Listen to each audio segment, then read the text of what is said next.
మన ప్రభు అయిన యేసుక్రీస్తు ప్రశస్త నామంలో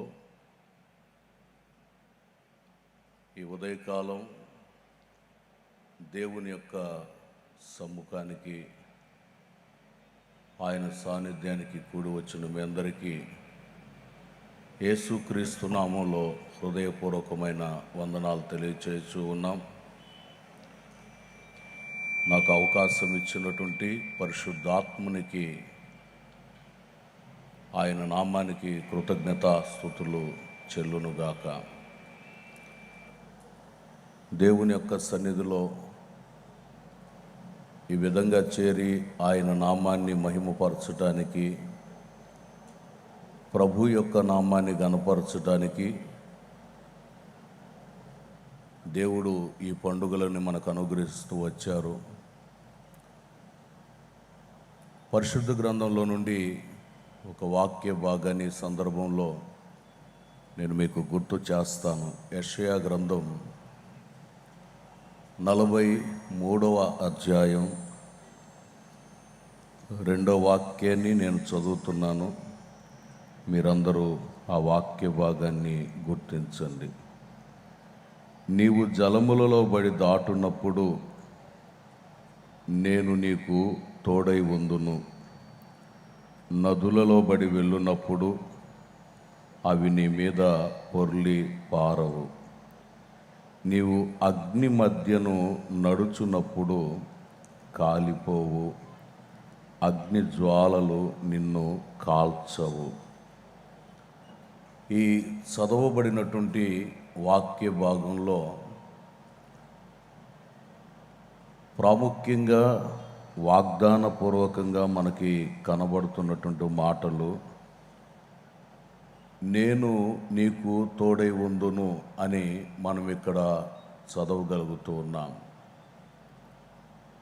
సర్వశక్తి కలిగినటువంటి దేవుడు మనకు తోడై నిలిచి మన జీవితాలలో ఎన్నో విలువైనటువంటి మేలు చేయాలని ఆయన కోరుకుంటున్నటువంటి వాడు.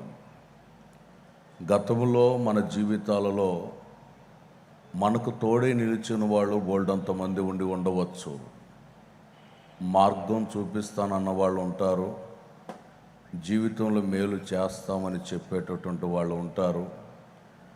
రకరకాలైనటువంటి ప్రజలు నేను మీకు తోడై ఉన్నాము, మేము మీకు తోడై ఉన్నాము అని ధైర్యాన్ని ఇచ్చేటటువంటి మాటలు చెప్పి పంపించి ఉండవచ్చు.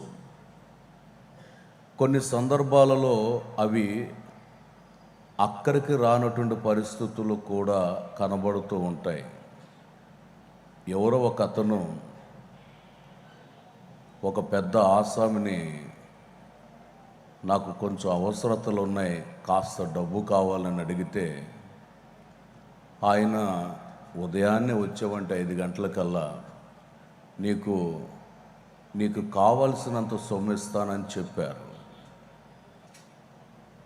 ఉదయాన్నే ఈ అక్కర్లో ఉన్నటువంటి వ్యక్తి తిన్నగా వెళ్ళాడు ఆ ఇంటికి. వెళ్ళి చూస్తే ఇంటి ముందు పెద్ద షామియానా వేసింది. షామియానా క్రింద టేబుల్ మీద ఈ డబ్బులు ఇస్తానన్న వ్యక్తి పడుకొని ఉన్నాడు. కారణం ఏంటంటే రాత్రి మరణించాడు. మనుషులు కొన్నిసార్లు నేను ఇస్తాను, నేను సహాయం చేస్తానని చెప్పి తోడుగా ఉంటానని చెప్తారు. కానీ వారు ఉదయానికి ఉండవచ్చు, ఉండకపోవచ్చు. మనం ఆరాధిస్తున్నటువంటి యేసయ్య ఎవరు అని అంటే, నేను నీకు తోడై ఉంటాను అని చెప్పిన తరువాత ఆయన మాట ఇచ్చి మాట తప్పేవాడు కాదు. ఆయన మాటను నెరవేర్చేటటువంటి వాడు. అద్భుతాన్ని, ఆశ్చర్యాన్ని జరిగించేంత వరకు మనల్ని పొరపాటును కూడా ఆయన విడిచిపెట్టడు. మనుషులు ఒకవేళ విడిచిపెట్టవచ్చు. అందుకే కీర్తనకారుడు అంటారు, రాజులను నమ్ముకొనుట కంటే, మనుషులను నమ్ముకొనుట కంటే నేను యెహోవాను ఆశ్రయించుట మేలు అంటారు. అంటే నేను మనుషులను నమ్ముకున్నా అధికారంలో ఉన్నటువంటి వ్యక్తిని నమ్ముకున్న వారు నా జీవితంలో నేను మేలును పొందలేను అని చెప్తున్నాడు స్పష్టంగా. ఈ రోజున ఈ గుడారాల పండుగలలో అడుగుపెట్టినటువంటి ప్రతి ఒక్కరితో పరిశుద్ధాత్ముడు బోధిస్తూ ఉన్నాడు. ఎవరు మీకు తోడే ఉంటానని తీసుకుని వచ్చినా ఈ రోజున ఆయన అంటారు, నేను నీకు తోడై ఉంటాను. ఎలాంటి సందర్భాలలో తోడై ఉంటాడు? కొన్నిసార్లు వాగ్దానాలు ఉత్సాహపరిచినట్టుగా కనిపించినప్పుడు జనులు చాలా సంతోషపడుతుంటారు, సంబరపడుతుంటారు. దేవుడు నిన్ను ఆశీర్వదించును కాకంటే ఆమేనని చెప్పేవాళ్ళు ఉన్నారు. దేవుడు నీకు తోడై ఉంటాడంటే గంతులేసేవాళ్ళు ఉన్నారు. దేవుడు సకల సంపదని నీ ఇంటికి తీసుకొస్తాడని అంటే ఇంకా చప్పట్లు కొట్టి ఆనందించే వాళ్ళు ఉన్నారు. ఆశీర్వాదంతో కూడినటువంటి మాటలు వచ్చినప్పుడల్లా సంతోషపడిపోయి ఆనందపడిపోయి దేవుడు నాకు ఇంతటి మేలు చేశాడు స్తోత్రం అని అంటూ ఉంటారు. కానీ ఇక్కడ చదువుతున్నటువంటి ఈ వాక్య భాగాన్ని గమనించినప్పుడు నేను నీకు తోడై ఉంటానంటారు. ఏ సందర్భంలో ప్రభు మనకు తోడై ఉంటారో, ఎలాంటి సందర్భంలో ప్రభు మన జీవితంలో కార్యం చేస్తారో కొన్ని మాటలు నేను తెలియపరుస్తాను. మొదటిగా అక్కడ మనం చదివినటువంటి వాక్య భాగంలో రాయబడుతున్న మాట, జలములలో బడి దాటునప్పుడు. దేవుడు మనకు తోడై ఉండటం అంటే జలములలో బడి దాటునప్పుడు. మనం చేసేటటువంటి ప్రయాణాలలో కొన్నిసార్లు జలములు మనల్ని ముంచెత్తటానికి ప్రయత్నం చేస్తూ వస్తూ ఉంటాయి.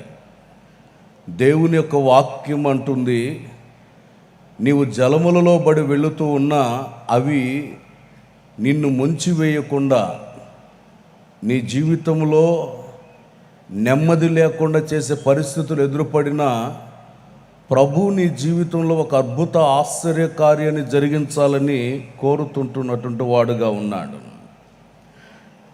69వ కీర్తన మొదటి చరణాన్ని చదవగలిగితే అక్కడ ఒక చక్కటి మాట మనకు కనబడుతుంది. 69వ కీర్తన మొదటి చరణములో, దేవా జలములు నా ప్రాణము మీద పొర్లుచున్నవి, నన్ను రక్షింపుము. దేవుని సన్నిధిలో చక్కగా మొరలిడుతున్నట్టుగా మనకి కనబడుతుంది. జలములు నా ప్రాణమును మీద పొర్లుచున్నవి.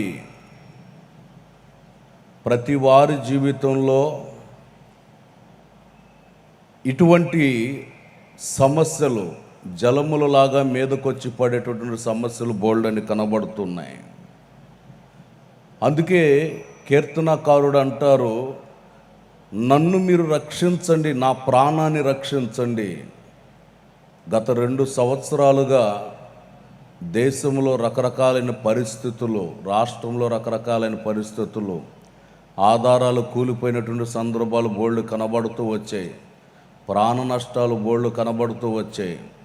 కానీ ఈ గుడారాల పండుగలో మనమంతా ఇక్కడ చేర్చబడగలిగాము అని అంటే దేవునికి నీ యందు ఏదో ఒక ప్రణాళిక ఉంది.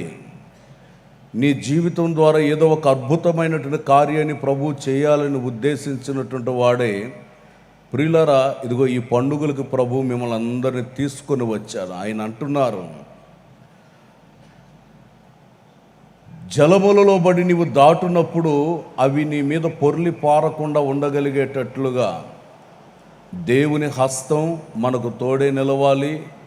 మన జీవితానికి క్షేమాన్ని కలుగు చేయాలనంటే నా ప్రాణాన్ని మీరు రక్షించండి అంటారు. అదే కీర్తనలో మరొక మాటను కూడా మనం చదివినప్పుడు 14వ చరణంలో రాయబడుతున్నటువంటి మాట, నేను దిగిపోకుండా ఊబిలో నుండి నన్ను తప్పించుము, నా పగవారి చేతిలో నుండి అగాధ జలములలో నుండి నన్ను తప్పించు అంటారు. ప్రియులారా, ఇక్కడ చదవబడిన వాక్య భాగాన్ని గమనించినప్పుడు నేను ఊవిలో దిగిపోయి ఉన్నాను, దేవా నన్ను తప్పించు అంటారు. జలములులాగా పగస్తులు లేపబడి ఉన్నారు. మాటలతో వంచేవాళ్ళు, మనస్సును వేదన కలుగు చేసేటటువంటి వాళ్ళు, కృంగదీసేటటువంటి ప్రజలు బోల్డంతమంది ఉంటారు. దేవుని యొక్క వాక్యంలో కీర్తనకారుడు అంటారు, నా పగస్తులు బోల్డంతమంది ఉన్నారు. ద్వేషించేవాళ్ళు, ఈర్ష్యగా మాట్లాడేటటువంటి వాళ్ళు, కోపోద్రేకులుగా మార్చబడినటువంటి వాళ్ళు, రకరకాలైనటువంటి పరిస్థితుల మధ్యలో నడిపించబడుతున్నటువంటి వాళ్ళు ఉన్నారయ్యా. ఆ జలముల మధ్యలో నుండి నీవు నన్ను తప్పించండి అంటాడు.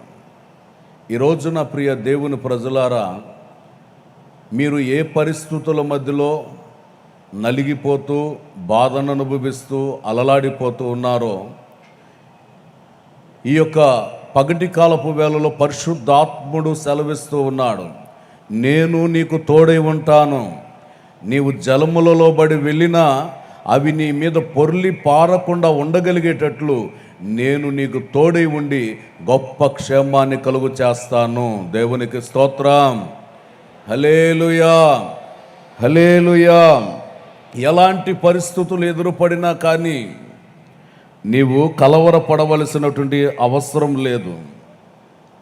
ఈ ఆత్మీయ యాత్రలో వెళ్ళేటప్పుడు నీవు ఒక ప్రయోజనకరమైనటువంటి వ్యక్తివిగా మార్చబడగలిగేటట్లు సర్వశక్తిమంతుడకు దేవుడు నీకు తోడై నిలిచి నీ జీవితంలో ఒక గొప్ప కార్యాన్ని జరిగించాలని కోరుకుంటున్నాడు. దేవుని వాక్యంలో మరొక మాటను కూడా జ్ఞాపకం చేసుకుందాం.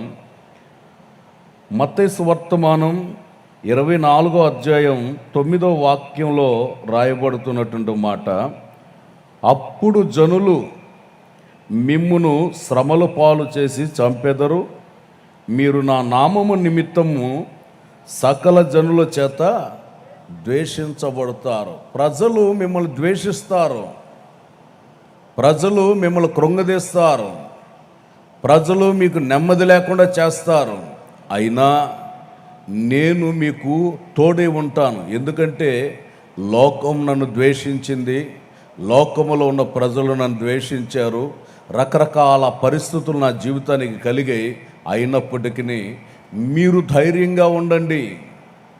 ఈ రోజున ప్రియ దేవుని ప్రజలారా, ప్రభు మనకు తోడుగా నిలిచి మన జీవితాలలో చెప్పసఖ్యముగానటువంటి మేలు కలుగు చేయాలని ఆయన కోరుకుంటున్నాడు. అందుకనే ఏ పరిస్థితులలో నీవు నలిగిపోతూ ఉన్నా, ద్వేషాలు వచ్చినా, పగ వచ్చినా, ఈర్ష్యలు వచ్చినా, వేటికి నీవు కలవరం చెందకుండా, భీతి కలగకుండా నీ జీవితంలో నేను నీకు తోడై ఉంటానని సెలవిస్తున్నటువంటి ప్రభు యొక్క సన్నిధిలో నీవు చేరి ప్రార్థించగలిగితే, ప్రార్థన ఆలకించువాడైనటువంటి దేవుడు నీకు తోడై నిలిచి గొప్ప కార్యాన్ని ఆయన జరిగించునుగాక. ఆమెన్, హల్లెలూయా. ఆయన మన జీవితంలో అద్భుతమైన మేలులు చేయబోతున్నాడు. రెండో విషయాన్ని చెప్తాను. అదేమిటంటే, నదులలో బడి దాటునప్పుడు, ఒకటి జలములలో బడి వెళ్ళినప్పుడు, రెండు నదులలో బడి దాటునప్పుడు. యెషయా గ్రంథం 43వ అధ్యాయం 2వ వాక్యంలో మనం చదివాం, నదులలో బడి నీవు దాటునప్పుడు అని. మనం వెళుతున్నటువంటి ఈ ప్రయాణంలో రకరకాలైనటువంటి పరిస్థితులు ఎదురుపడి నదులలో బడి దాటునప్పుడు, కొన్నిసార్లు నదులలో సుడిగుండాలు ఉంటాయి, కొన్నిసార్లు నదులలో ప్రయాణమై వెళుతున్నప్పుడు రకరకాలైనటువంటి పరిస్థితులు ఎదురుపడుతూ ఉంటాయి. సర్వశక్తి కలిగినటువంటి దేవుడు అంటారు, నీవు నదుల గుండా వెళ్ళినా నీ జీవితంలో ఏ అపాయము సంభవించనీయకుండా నేను నీకు తోడై ఉంటాను అని సెలవిస్తున్నారు. ఒకసారి ఒక అతను మంచి గజ్జ ఈతగాడనమాట, బాగా ఈత వేస్తారు, ఎంతటి పరిస్థితుల్లో నుండైనా కానీ జనులని నీళ్లలో నుండి రక్షించగలిగినంత బలం లేకపోతే ఆలోచన కలిగినటువంటి వ్యక్తి అన్నమాట. ఒకసారి ఒక పడవ మునిగిపోయి ప్రజలందరూ కూడా నీళ్ళలో మునిగిపోయే పరిస్థితి వస్తే ఇతన్ని తీసుకువెళ్ళారు. ఇతను చిన్న తెప్ప వేసుకొని నీళ్ళ మీద వెళ్ళాడు. అక్కడికి ఇతను ఇంకొక అతను ఇద్దరు కలిసి వెళ్ళారు. వెళ్ళిన వాళ్ళు వెతుకుచూ ఉన్న సందర్భంలో ఆ నీళ్ళలో సుడిగాలిలాగా సుడిగుండంలాగా తిరిగి వీళ్ళు వెళ్ళినటువంటి ఆ తెప్ప కూడా తిరగబడిపోయినప్పుడు ఇద్దరు మనుషులు కూడా కనిపించకుండా అయిపోయారు. ఇక వెతికారు. ఎంత వెతికినా కూడా పొరపాటున కూడా వీళ్ళిద్దరు కనిపించలేదు. ఇళ్ళకు కబురు చేశారు, వాళ్ళు కూడా నీళ్ళలో మునిగిపోయారు, చనిపోయారని చెప్పానని. ఇక కంగారు పడుతా ఇంట్లో వాళ్ళందరూ బాధపడుతూ ఏడుస్తూ వేదన చెందుతూ ఉన్నారండి. అలాంటి పరిస్థితులు జరుగుతూ ఉన్నాయి. శామ్యాన వేశారు, ఇక ఏదైనా వస్తుంది, బాడీ వస్తుంది, తీసుకెళ్ళి సమాధి చేయాలని చెప్పి పెట్టుకొని అన్నీ రెడీగా ఉన్నారు. 3 దినాలు గడిచిన తర్వాత ఇతను మనకు ప్రార్థనకి వెళ్ళేవాడే. ఇతను నిదానం తిన్నగా ఇంటికి నడుచుకుంటూ వస్తూ ఉంటే ఇంటి దగ్గర ఉన్న చుట్టాలంతా విచిత్రంగా చూస్తున్నారు. వీడు నిజంగా నడుచుకుంటూ వస్తున్నాడు, శవమే వస్తున్నాడు, దయ్యమేమి వస్తున్నాడు, ఎట్లాగా ఉన్నాడని విచిత్రంగా చూస్తూ ఉన్నారు. తిన్నగా అతను వచ్చి చెప్తున్నటువంటి మాట ఏంటంటే, వాస్తవానికి తెప్ప తిరగబడిపోవటం వాస్తవమే, నీళ్ళలో మునిగిపోయిన పరిస్థితులు వాస్తవమే. కానీ దేవుని యొక్క మహాదయ ఏమిటంటే, నేను మునిగిపోతున్న ఆ సందర్భంలో ఒక హస్తం అలాగ వచ్చి నన్ను పట్టుకొని ఈడ్చి ఒడ్డున పడేసింది. నేను ఒడ్డున పడిపోయాను. 3 దినాల తర్వాత నాకు మెలకు వచ్చి ఇప్పుడు నేను లేచి వచ్చాను. ప్రియులారా, జలములలో బడి వెళుతున్నప్పుడు, నదులలో బడి వెళుతున్నప్పుడు ఇలాంటి భయంకరమైనటువంటి సందర్భాలు ఏది వచ్చినా చూడండి, దేవుని హస్తం ఆయన పట్టుకుని ఈడ్చి బయటపడేసింది. ఆ కుటుంబంలో సంతోషం కలిగేటువంటి అనుభవాన్ని ప్రభు ప్రారంభింపచేశాడు. ఇటువంటి సమస్యల చేత, ఏ సమస్యల చేత నీవు బాధించబడుతూ ఉన్నా కానీ పరిశుద్ధాత్ముడు సెలవిస్తూ ఉన్నాడు, నేను నీకు తోడై ఉంటాను. ప్రమాదపు పరిస్థితులలోనైనా చేతిని పట్టుకొని నేను ఒడ్డుకు తీసుకుని రావటానికి సమర్థుడు, శక్తి కలిగిన దేవుడు. అందుకని 91వ కీర్తన 10వ చరణంలో రాస్తున్నటువంటి మాట, నీకు అపాయమేమీ రాదు, ఏ తెగులు నీ గుడారాన్ని సమీపించదు అని సెలవిస్తున్నాడు. ఏ తెగులు నీ గుడారాన్ని సమీపించదో, అపాయమేమి కూడా రాకుండా. ఎందుకనంటే మనము ఆరాధిస్తున్నటువంటి యేసయ్య మనకు తోడై ఉండేటటువంటి వాడు. దేవునికి స్తోత్రం, హల్లెలూయా. మనకు తోడై ఉండి మన జీవితాలలో ఒక అద్భుత కార్యాన్ని చేసేటటువంటి వాడు. ఎలాంటి అపాయకరమైన పరిస్థితులు నేను సమీపించినా నీ మీదకి అపాయం రాకుండా ఆయన సంపూర్ణమైనటువంటి రక్షణను, కాపుదలను, భద్రతను అనుగ్రహించి అద్భుతమైనటువంటి క్షేమాన్ని కలుగు చేయటానికి సమర్థుడు, శక్తి కలిగినటువంటి దేవుడై ఉన్నాడు. ప్రియులారా, ఒకానొక దేశంలో జరిగిన సందర్భం, యేసుక్రీస్తుని ఆరాధిస్తూ ఉంటే, యేసుక్రీస్తు నామాన్ని మహిమపరుస్తూ ఉంటే ఆ ప్రాంతంలో ఉన్న చట్టం ఏంటంటే, యేసయ్యని ఆరాధించే వాళ్ళని చితకబాదటం, తగలబెట్టడం, ఇళ్ళని ధ్వంసం చేయటం, ఇలాంటి పరిస్థితులు ఎక్కువగా సంభవిస్తూ ఉన్నాయి. అలాంటి సందర్భంలో ప్రార్థనకు వెళ్ళే ఒక సమాజం, ఒక గుంపు నదీ తీరమున కూర్చొని, వాళ్ళకున్నటువంటి ఇంట్లో కూర్చొని ప్రభువుని స్తుతిస్తూ ఉన్నారట. అయ్యా, ఈ దేశంలో ప్రజలను తగలబెట్టేస్తున్నారు, ఈ దేశంలో నిన్ను ఆరాధించనివ్వకుండా చేస్తున్నారు, మీరు మాకు సంపూర్ణమైనటువంటి సంరక్షణ కలగ చేయండి అని వాళ్ళంతా ఒక గదిలో ఉండి యేసయ్యను స్తుతించి ఆరాధించి మహిమపరుస్తున్నారండి. ఈ వార్త ఆ దేశంలో ఉన్నటువంటి వాళ్ళకు తెలిసింది, క్రూరంగా ప్రవర్తిస్తున్న వాళ్ళకు తెలిసింది. వాళ్ళందరూ బయలుదేరి అక్కడికి వచ్చారు. వచ్చి ముఖద్వారాన్ని పగలగొట్టుకొని లోపలికి ప్రవేశించారు. ఈ కుటుంబ సభ్యులందరూ కూడా ఒక గదిలో ఉండి దేవునిని స్తుతిస్తున్నారు, ప్రభువుని ఆరాధిస్తున్నారు, ప్రభునామాన్ని మహింపరుస్తున్నారు. ఆ కోటలో ప్రవేశించినటువంటి వాళ్ళంతా ఈ ఇంటి చుట్టూ తిరుగుతూనే ఉన్నారు, ఇంటి చుట్టూ తిరుగుతూనే ఉన్నారు. ఎక్కడరా, ఇక్కడే వినబడుతున్నాయి కదా పాటలు, స్తోత్రం స్తుతి అని వినబడుతుంది కదా అని వాళ్ళు ఉదయం వచ్చిన వాళ్ళు రాత్రి వరకు ఆ ఇంటి చుట్టూ తిరుగుతూనే ఉన్నారు. కానీ పొరపాటున ఆ ఇంట్లోనికి ప్రవేశించలేకపోయారు. కారణం ఏమిటనంటే దేవుని యొక్క భద్రత, దేవుని యొక్క కాపుదల స్తుతించు ప్రజల మధ్యలో ఉంటుంది. దేవునికి స్తోత్రం. అందుకే 32వ కీర్తన 7వ చరణములో అంటారు, నా దాగుచోటు నీవే, శ్రమలో నుండి నీవు నన్ను తప్పించెదవు, విమోచన గానములతో నీవు నన్ను ఆవరిస్తావని. ప్రియులారా, నీవు పాట పాడినా, స్తుతి చెల్లించినా, ప్రార్థన చేసినా, వాక్యాన్ని చదివినా, ప్రభునామాన్ని ఆర్భాటంగా స్తుతించి మహిమపరుస్తూ కొనియాడుతూ ఉన్నా ఈ స్తుతి యాగం నిన్నేం చేస్తుందంటే ఆవరిస్తుంది, భద్రతను కలుగు చేస్తుంది, ఏ హాని సంభవించనివ్వకుండా కాపాడుతుంది. అందుకనే ఈ 4 దినాలు ఈ గుడారాల పండుగలో మనసారా పాటలు పాడి ప్రభునామాన్ని స్తుతించండి. దేవునికి స్తోత్రం. హల్లెలూయా. చక్కటి మధురమైనటువంటి గీతాలు దేవుడి సంవత్సరం మనకి ఇచ్చి ఉన్నారు. ప్రతి సంవత్సరం దేవుడు చాలా చక్కటి గీతాలు మనకు అనుగ్రహిస్తున్నాడు. నోరారా పాడుకునేటట్లు, మనఃపూర్వకంగా దేవుని నామాన్ని మహిమపరిచి కొనియాడగలిగేటట్లు. అందుకనే మీరు స్వరమెత్తి పాటలు పాడుతూ ప్రభుని ఆరాధిస్తుంటే ఈ స్తుతి యాగం ఏం చేస్తుందంటే నీ చుట్టూ గొప్ప భద్రతను కలుగు చేయటం ప్రారంభిస్తుంది. దేవునికి స్తోత్రం. హల్లెలూయా.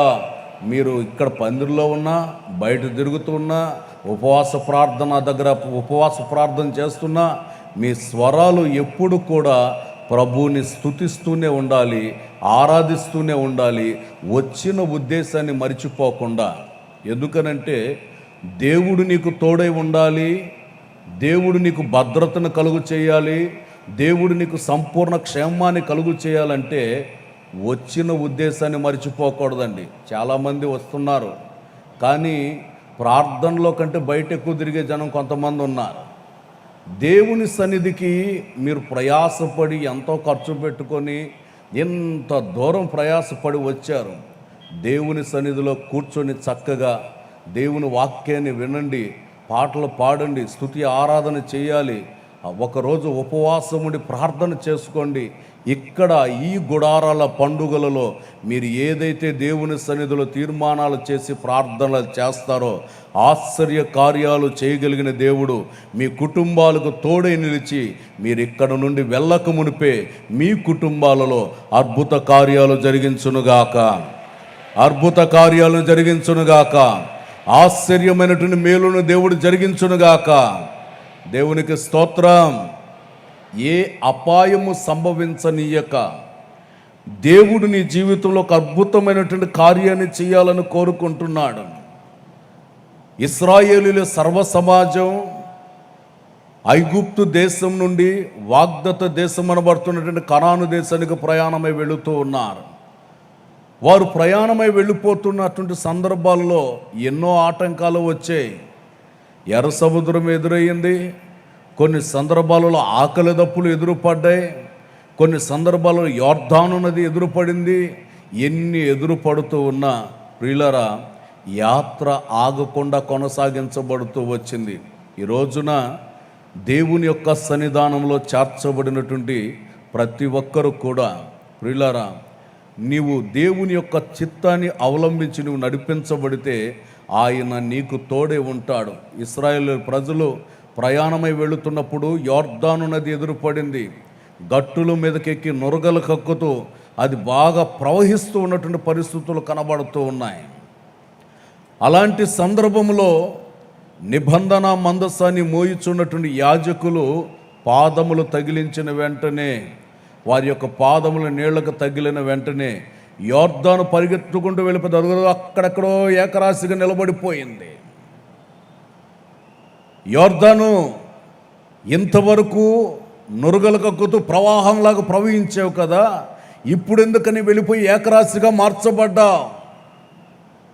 యోర్దాన్ అంటది, నా ఎదుట దేవుని సన్నిధి నిబంధన మందసం, నా ఎదుట దైవ సేవకులు, నా ఎదుట ఆయన నామాన్ని మహిమపరిచే ప్రజలు ఉన్నారు కనుక వారి ఎదుట నేను నిలవనేరనని అది దూరంగా వెళ్ళిపోయి ఏకరాశిగా మార్చబడిపోయింది.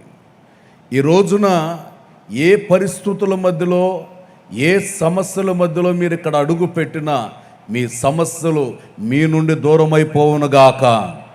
మీ సమస్యలు మీ నుండి దూరమైపోవునుగాక. అది రోగ సమస్య అయినా, జీవిత సమస్యలైనా కావచ్చు. ఎట్టి సమస్యల చేత నలిగిపోతున్నా కానీ అవన్నిటిని దూరము చేసి ఆయన నీకు తోడై నిలిచి నీ జీవితంలో ఒక అద్భుత ఆశ్చర్య కార్యాన్ని జరిగించుటకు సమర్థుడు, శక్తి కలిగినటువంటి దేవుడై ఉన్నాడు. దేవుని నామానికి మహిమ కలుగునుగాక. ఆమెన్. హల్లెలూయా, హల్లెలూయా. మూడో విషయాన్ని కూడా చెప్తాను. 3 యెషయా గ్రంథం 43వ అధ్యాయం 2వ వాక్యంలో మనం చదివాం, అగ్ని మధ్య నడుచునప్పుడు, అగ్ని మధ్య నడుచునప్పుడు అవి నిన్ను కాల్చజాలవు అని మనం చదువుతూ ఉన్నాం. దేవుడు మనకు తోడై ఉండుటలో 1 జలములలో బడి వెళ్ళినప్పుడు, 2 నదులలో బడి వెళుతున్నప్పుడు, 3 అగ్ని మధ్యలో నీవు నడుచున్నప్పుడు. ప్రియులారా, ఈ ఆత్మీయ యాత్రలో ప్రయాణించేటప్పుడు అగ్ని లాంటి శోధనలు వస్తాయి, పరీక్షలు వస్తాయి, అగ్ని లాంటి సమస్యలు వస్తాయి. కానీ ఎన్ని సమస్యలు వచ్చినా నీవు గుర్తించవలసింది ఒకటే, అదిగో నా ఎదుట విశ్వాసకర్త అయిన యేసయ్య ఉన్నాడు. దేవునికి స్తోత్రం, హల్లెలూయా. అగ్ని లాంటి భయంకరమైనటువంటి సమస్యలు వచ్చినా, భయంకరమైనటువంటి ఇబ్బందులు ఎదురుపడినా, ఏ పరిస్థితులు కూడా నీవు కలవరపడవలసినటువంటి అవసరం లేదు. చూడండి, ఈ గుడారాల పండుగల యొక్క పనులు ప్రారంభించక మునుపు జనవరి నెల ముగింపు వరకు కూడా దేశంలో భయంకరమైన పరిస్థితులు కనబడుతూనే వచ్చాయి. అలనాడు ఎర్ర సముద్రాన్ని పాయలు చేసి ఆరిన నేలలో ప్రజలను నడిపించినట్లుగా దేవుడు కరోనా సమస్యను అంతటా అణిచివేసి ఆరిన నేలను నడిచి వచ్చేటట్లుగా ఇదిగో ఈ సభలకి, గుడారాల పండుగకి మనలందరిని ప్రభు తీసుకొని వచ్చారు. దేవునికి స్తోత్రం. ఎంతటి గొప్ప కార్యమో చూడండి. ప్రార్థన శక్తి కలిగిన కార్యాలు చేస్తుంది.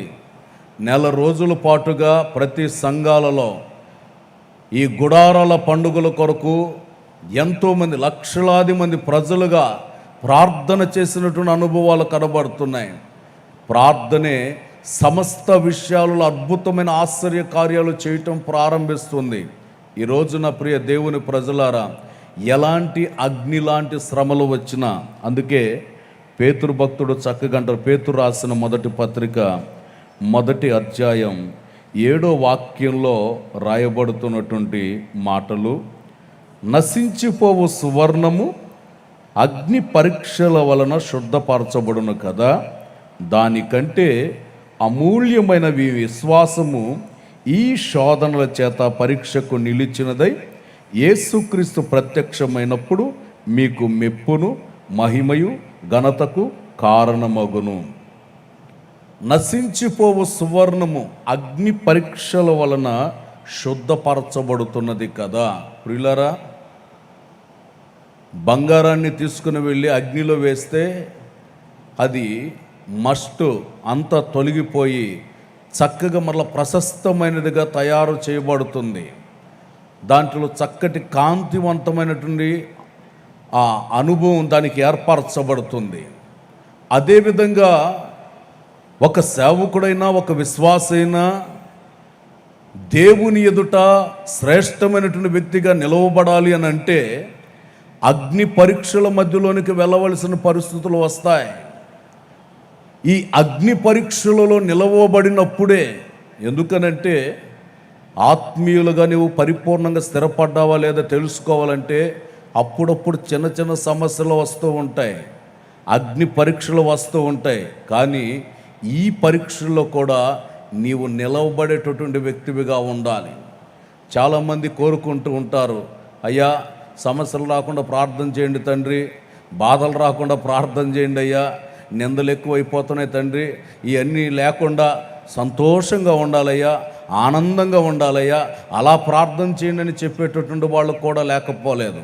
ప్రియులారా, ప్రభు ఎదుట మనం నిలవబడాలి అని అంటే, ప్రభు ఎదుట మనం ధైర్యంగా సిగ్గుపడక నిలవబడాలని అంటే, శ్రమల గుండా శ్రమల మధ్యలో మనం ప్రయాణం చేస్తే ఆ శ్రమలో కూడా ప్రభు నీకు తోడే నిలిచి గొప్ప కార్యాన్ని జరిగించుటకు సమర్థుడు, శక్తి కలిగినటువంటి దేవుడై ఉన్నాడు. ప్రియులారా, ఒక ప్రాంతానికి దేవుని యొక్క పరిచర్యకి దైవ సేవకులు పంపినప్పుడు ఆ ప్రాంతానికి వెళ్ళటం జరిగింది. ఆ ప్రాంతంలో దేవుని యొక్క వాక్యాన్ని బోధించబడుతున్నటువంటి ఆ సందర్భాలలో అక్కడ ప్రార్థనా మందిరం ఉండకూడదని, ఇక్కడికి మీరు రాకూడదని ప్రజలు, ఆ ఊరు జనమంతా కూడా రాళ్ళు విసరడం ప్రారంభించారు. ఇక్కడ నుండి వెళ్ళిపోవాలి, పొరపాటున ఉండకూడదు హోసన్న వాళ్ళు అని చెప్పి రాళ్ళు విసరడం ప్రారంభించారండి. అలాంటి పరిస్థితుల్లో ఇప్పుడంటే సెల్ ఫోన్లు బాగా ఎక్కువైపోయినప్పుడు ఫోన్లు కూడా లేదు. ఉత్తరం రాశాడు మా పాస్టర్ గారు, ఉత్తరం రాశాడు గోరంట్లకి, 10 రోజులకు కానీ ఆ ఉత్తరం చేరలేదు. మరలా దాంట్లో రిప్లై రాసి పంపించారు, అది 10 రోజులు, నెల రోజులు పట్టింది అక్కడికి రావటానికి. ఆ ఉత్తరంలో రాయబడినటువంటి మాట, మేము చెప్పింది ఏంటి, ఇక్కడ రాళ్ళతో కొట్టేస్తున్నారు, చంపేసేటట్టున్నారయ్యా, మరి ఇక్కడ నుండి మేము గోరంట్లకు వచ్చేయాలనుకుంటున్నామని చెప్పి యేసన్న గారికి లేఖను రాసినప్పుడు వారు మాకు సమాధానం ఏం చెప్పారంటే, మీరు సేవకు వచ్చారు కనుక చచ్చిపోండి అక్కడే, రాళ్లతో కొడితే చచ్చిపోండి అక్కడే, దేవుడు మీ ద్వారా గొప్ప ప్రతిఫలాన్ని అక్కడ కలుగు చేస్తాడు, ఇక్కడికి మాత్రం పొరపాటున రావటానికి వీల్లేదని ఆయన రాసిపోయింది. అదొక్క మాటే ఉంది దాంట్లో. వాళ్ళు విసిరిన రాళ్ళన్నీ నేను పోగు చేస్తే, జనాలు విసిరిన రాళ్ళన్నీ పోగు చేస్తే, మేము ఒక రూమ్ కట్టుకోవడానికి, స్లాబ్ వేసుకోవడానికి ఉపయోగపడి అన్ని రాళ్ళు వచ్చాయి, స్లాబ్ వేసుకోవడానికి ఉపయోగపడి అన్ని రాళ్ళు వచ్చాయి. అలాంటి పరిస్థితుల మీద, అంటే శ్రమలు వచ్చినా, రక్తం కారినా అలాగే మీరు పానార్పణంగా మీరు అర్పించబడాలి. ప్రియులారా, దైవజనులు, ఆత్మీయ తండ్రి వారు నడిపించినటువంటి విధానాలు, వారు వేసినటువంటి పునాదులు, ఇవి మా జీవితాలకు ఎంతో ఆశీర్వాదకరంగా, ఎంతో దీవెనకరంగా ప్రభు మారుస్తూ వచ్చాడు. అందుకే అంటారు, శ్రమలు వచ్చినా, అగ్ని శ్రమలు వచ్చినా దేనికి నీవు కలవరపడవలసినటువంటి అవసరం లేదు, గొప్ప దీవెన కలుగు చేస్తారు. షడ్రక్, మెషక్, అబెద్నెగోలు కూడా వారికి అగ్ని లాంటి శ్రమలు వచ్చాయి, పరిస్థితులు ఎదురుపడ్డాయి, వాళ్ళు పొరపాటును కూడా భయపడట్లేదు. మా దేవుడు మమ్మల్ని రక్షించినా రక్షించకపోయినా మేము నమస్కరించం, మేము ఆరాధించం, మేము ఇలాగే మా దేవుని నామాన్ని స్తుతించి మహిమపరుస్తామని చెప్పటం ప్రారంభించారు. ప్రియులారా, ప్రతి ఒక్కరికి త్యాగం అనేది ఉండాలి, లేక తెగింపు. దేవుని ఎదుట నీవు శ్రమలలో నిలిచి పోరాడి ఎదిరించాలంటే, జయ జీవితాన్ని పొందాలనంటే నీకు త్యాగం, తీర్మానం కూడా అవసరమై ఉన్నది. ఆ విలువైనటువంటి తీర్మానంతో, త్యాగంతో, తెగింపుతో నీవు అడుగులు ముందుకు వేయగలిగితే దేవుడు నీ జీవితంలో ఓ గొప్ప అద్భుతమైనటువంటి ఆశ్చర్య కార్యాన్ని చేయాలని కోరుకుంటున్నాడు.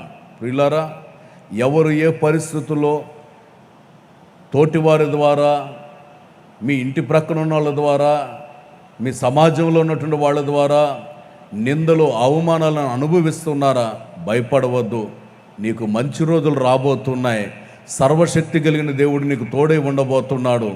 ఎక్కడ ఏ ప్రజలు ఎదుట నీవు అవమానపరచబడుతూ వచ్చావో ఆ చోట నీవు తల ఎత్తుకొని తిరగగలిగేటట్లుగా యేసయ్య జరిగించునుగాక, యేసయ్య జరిగించునుగాక, అద్భుత ఆశ్చర్య కార్యాన్ని జరిగించునుగాక.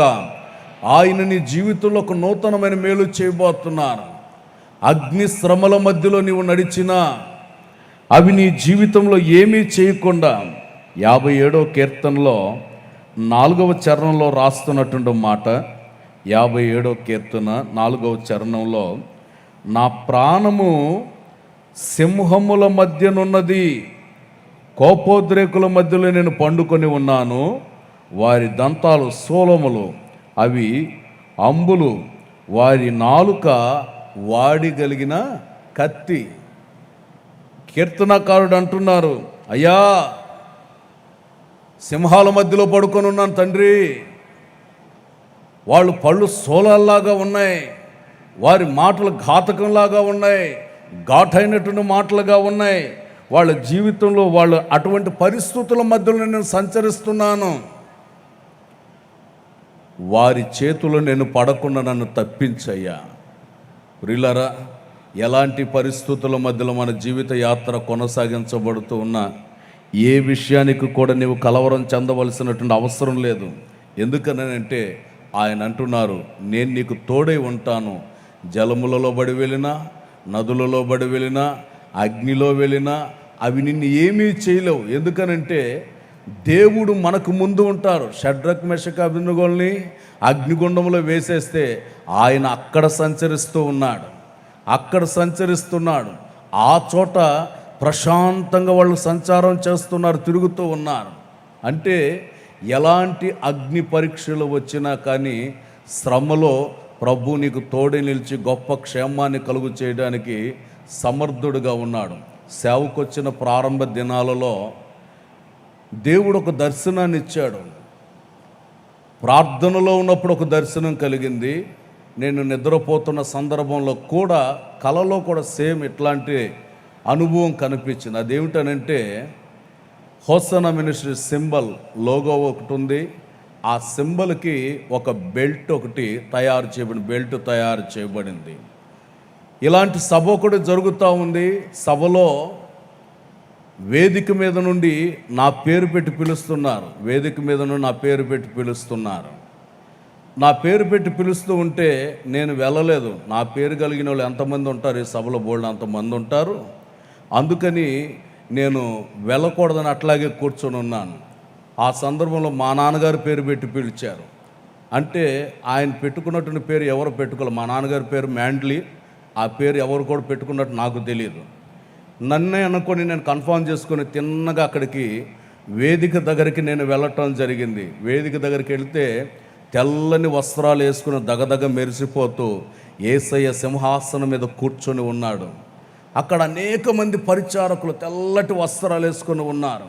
అక్కడికి వెళితే వేదిక దగ్గర బోల్డ్ అని సిలువలు కనబడుతున్నాయి. ఇన్ని సిలువలు ఉన్నాయి ఏంట్రా బాబు అని అనుకుంటున్నాను. ఆయన ఆర్డర్ వేయటం ఆలస్యం, వీళ్ళు వెంటనే తెచ్చి సిలువ కట్టేస్తున్నారు. యేసు ప్రభు చెప్తున్నారు, ఇదిగో అతనికి ఆ సిలువ కట్టండి అని. అదేమో చాలా పెద్ద సిలువుగా ఉంది. అయ్యా మీకు దండం పెడతాను తండ్రి, సిలువ అంటే శ్రమలన్నీ చిన్నప్పటి నుండి సండే క్లాస్కి వెళ్ళిన దగ్గర నుండి నేర్చుకుంటున్నాం అయ్యా. ఆ శ్రమలు ఆ బాధలు మేము ఎక్కడ పడతాం?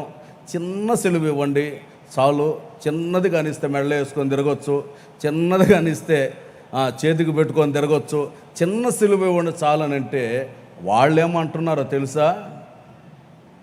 ఎవరికి చెందవలసిన సిలువలు వాళ్ళకి ఇక్కడ ఉన్నాయి.